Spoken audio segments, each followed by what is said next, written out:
Hello, Language Arts. This is Mr. Spade back with Chapter 24 of the Unteachables. I thought Chapter 23 is very interesting, how we got Kiana kind of hinting at that her secret, which we don't really kind of know completely, but we have an idea that she just doesn't quite belong, something fishy is going on, and I'm kind of making a prediction that maybe that's going to play in to the science assessment that kids are going to take, and somehow like her not being like a maybe true member of SCS 8 might kind of affect their standing on the science assessment. That might turn out bad for the class or Mr. Kermit or her, but we'll have to wait and see how that plays out. Chapter 24, Barnstorm Anderson. Just when you think you've got it figured out, everything changes. First, life's about scoring touchdowns, shooting baskets, hitting home runs, until you get injured for the rest of middle school, which might as well be 500 years. Then, life's about having a sweet row of 37 puppy tails, 3 times as many as anybody else. But pretty soon, nobody cares about that either. Now it's all science all the time. My head is stuffed so full of facts that I can't blow my nose for fear it'll come out. Paradichlorobenzene. I've stopped watching TV because any new information going in might push out something that's already there. My parents think I'm nuts. I think I'm nuts. I'm definitely not me anymore. But when that test happens, I'm going to be ready. And then life changes again. On test day, I thump out of the house, swinging on my crutches just in time to see the school bus disappearing around the corner. Hey! I'm so shocked that, for a second, I forget about my injury and try to sprint after it, landing face first on the sidewalk. By the time I pick myself up again, the bus is out of sight. No! My eyes turn back to home. Mom had to work early this morning, so there's no one to bum a ride from. I'm in agony, and not just because my nose is bleeding. You know the phrase, it's no skin off my nose? Well, there's actual skin off my actual nose.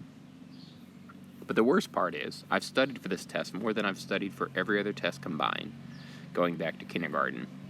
And I'm going to miss it. The others will kill me. And that includes Elaine, who might really do it. Out of options, I start hobbling along the sidewalk in the direction of school. There's no chance I'll make it, but what choice do I have? I'm thumping and swinging at maximum speed when one car engine roars above the others. From our many field trips to Terra Nova Motors, I recognize the sound of a broken muffler. An old pickup truck is zooming along in the right lane, passing cars on the inside. To my surprise, I recognize it from the Vuvuzuela dumping day. It's Parker's pickup. I spot him behind the wheel, beside some old lady in the passenger seat. Saved. Without thinking, I step into the road, waving both crutches over my head.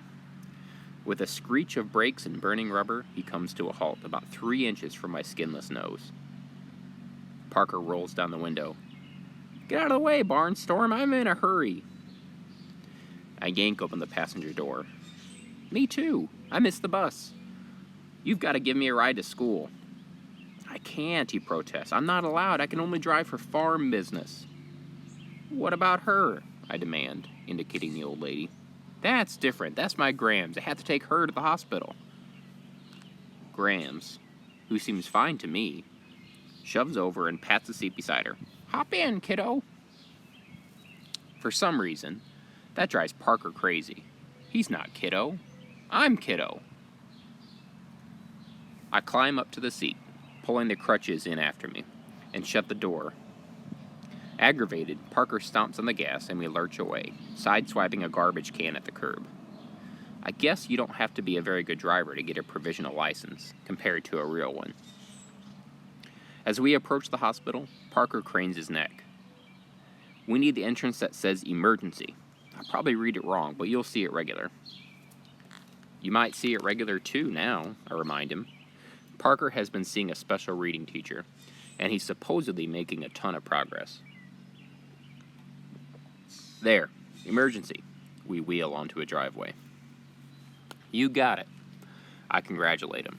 But what's the emergency? Your grandma looks fine. Graham peers at me. Your nose is bleeding. You should see a doctor about that. She's not fine, Parker insists. She's walking funny. Duck, he adds as we approach a police officer on my side. So I bow down out of sight, and that's when I spot the old lady's white Nikes. You'd walk funny too, I tell Parker. She's got her shoes on the wrong feet. We pull over, and Graham switches sneakers. Lo and behold, she walks fine. So we drop her at the senior center, and Parker and I head to school. You're welcome, I tell him. You could have been sitting in emergency all day and missed a science test. I shouldn't be driving you, he retorts resentfully. If I get pulled over, I could lose my provisional license. But we don't get pulled over. We've even got a few minutes to spare before school starts. I thank him for the ride, and he thanks me for looking at his grandmother's feet. He's not a bad kid. We've gotten to know each other pretty well since being in SCS 8. We're on our way to room 117 when the door of the boys' room opens and out steps Mateo. Hey, we both greet him. He doesn't answer, which is weird. Mateo usually talks at the speed of light, 186,000 miles per second, in case it comes up in the science test. His expression is weird too. Embarrassed? Upset? I look down. The kid is standing in a puddle. Water drips from his clothes and even the tips of his fingers. I'm mystified. Dude, why are you all wet? My answer comes when 3 big guys emerge from the bathroom, shoving each other and laughing. I know them. They're football players. My teammates. Not that they want anything to do with me now that I'm on the sidelines. It doesn't take a genius to figure out they're the reason Mateo's half drowned. The biggest of them, Faulkner, nods in my direction. Anderson, he mumbles and starts away. I stick out a crutch and stop him. Get the others, I tell Parker. He runs off in the direction of room 117, and I turn back to my former teammates. Real nice, picking on a kid a tenth of your size, 3-on-1. Like you never did it, sneers another of the 3, Karnowski. I did it. Once. Last year. It was stupid. I just wanted to prove my aim was better than Karnowski's. The trick is to stick your finger in the faucet and direct the stream of water with deadly accuracy at the target. But when I saw the kid I hit, dripping and miserable, I never did it again. Besides, I didn't know that kid. I know Mateo. So you've got nothing to say, Faulkner grunts. What's this dweeb to you anyway? His name is Mateo, I say stubbornly. I hear footsteps in the hall behind me. Parker leading the rest of SCS 8. I don't actually see them, but I know they're there. My attention stays focused on the 3 football players. Faulkner looks surprised. Wait, you're with them? The Unteachables? They're better friends than I ever had when I hung out with you, I spit back. Karnowski kicks the crutch out from under my left arm, knocking me off balance. Raheem catches me just in time to keep me from hitting the wet floor. Aldo leaps forward and shoves Karnowski back against the wall. It's a dumb move. Typical Aldo. Karnowski is as mean as they come, and Aldo isn't nearly as tough against real people as he is against lockers, which don't hit back.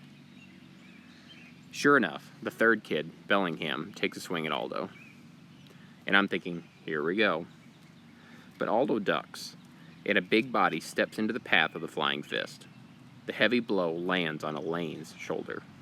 It makes a loud smack, but she doesn't budge, solid as an oak tree.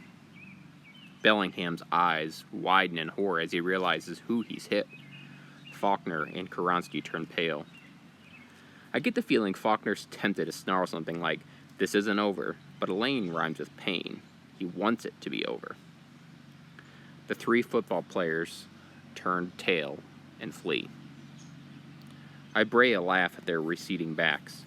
Gee, guys, can't you run away any faster? Kiana starts hustling the lot of us toward room 117. Lucky for us, there weren't any teachers around.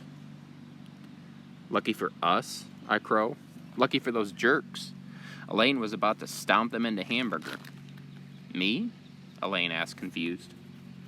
We should have let you wipe up the floor with him, I enthused. You know, like that kid you knocked unconscious and duct taped to the flagpole. Elaine looks totally bewildered. Or when you tipped the steam table over onto the lunch ladies because you didn't like crunchy peanut butter, Raheem adds. I love crunchy peanut butter, Elaine rumbles. What about the guy you headbutted down the stairs, I demand. You can't say that never happened. Like 20 people wound up in the nurse's office. He just dropped his phone, she explains. He bent to pick it up. I bent to help him. We bumped heads. Elaine assumes a faraway expression as she relives the moment. The kids on the steps didn't stand a chance. He took them all out on his way down. It looked like a giant wave of people breaking over the staircase. We end up standing there outside room 117, staring at each other in amazement. It's just rumors, you guys, Kiana tells us. You know how stories spread in school.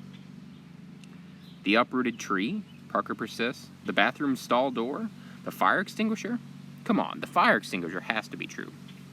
Elaine shakes her head. Sorry. Okay, fine, I say finally. But it has to stay our secret. If word gets out that you aren't a doomsday machine, the entire football team's gonna kick our butts. Ribbit appears in the doorway. What's everybody doing out here? The science test starts in 3 minutes. The science test. After all the craziness of the morning, I almost forgot about it. Who knows how many important facts already leaked out of my head. Ribbit distributes the test booklets as we take our seats. It's game on.